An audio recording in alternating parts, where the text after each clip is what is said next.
Donc voici une petite recette de baume à lèvres très simple à faire à la maison. C'est sincèrement une des recettes les plus simples à faire soi-même. Tout ce que vous avez besoin, c'est de l'huile de coco, de l'huile d'amande douce, du beurre de karité et de la cire d'abeille. Pour ce qui est du matériel, une balance, un petit plan Pyrex et ici il y a des contenants pour les baumes à lèvres.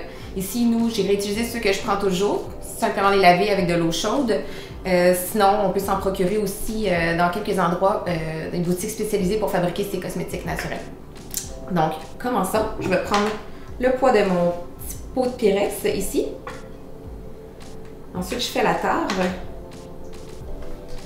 Je vais mettre dedans 4 g de cire d'abeille. Pour les gens qui sont vegan aussi, vous pouvez toujours utiliser de la cire émulsifiante. La cire d'abeille, ce que ça va faire, c'est que ça va créer une petite protection sur les lèvres.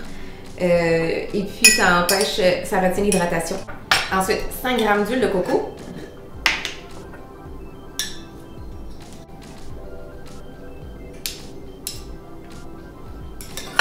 Parfait. Beurre de karité, c'est 3 g. Beurre de karité, c'est très hydratant aussi. Ça va aider les cellules des lèvres à se régénérer. 3 g.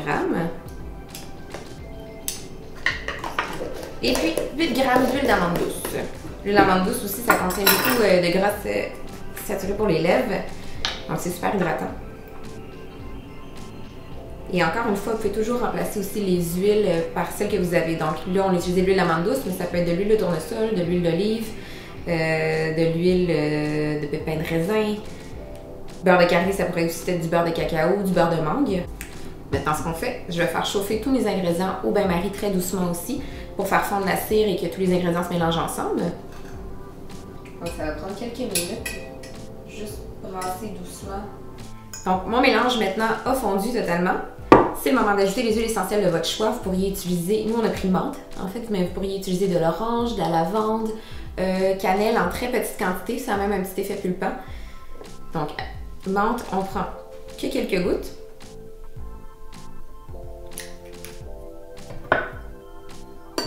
On mélange un peu. Et on verse dans nos contenants. Ça va prendre que quelques minutes après ça se solidifier. Donc voilà, nos contenants sont remplis. Ça a pris que quelques secondes avant que le mélange se solidifie. Cette recette-là va vous durer vraiment plusieurs mois. Moi, j'en fais à peu près une fois par an. J'en remplis plusieurs contenants, puis ça me dure très longtemps. Et ne perdez pas vos petits contenants parce que vous allez pouvoir les remplir la prochaine fois. Vous pouvez aussi mettre ça dans des petits contenants en verre, puis le prendre avec vos doigts. Juste mettre un petit peu moins de cire d'abeille à ce moment-là.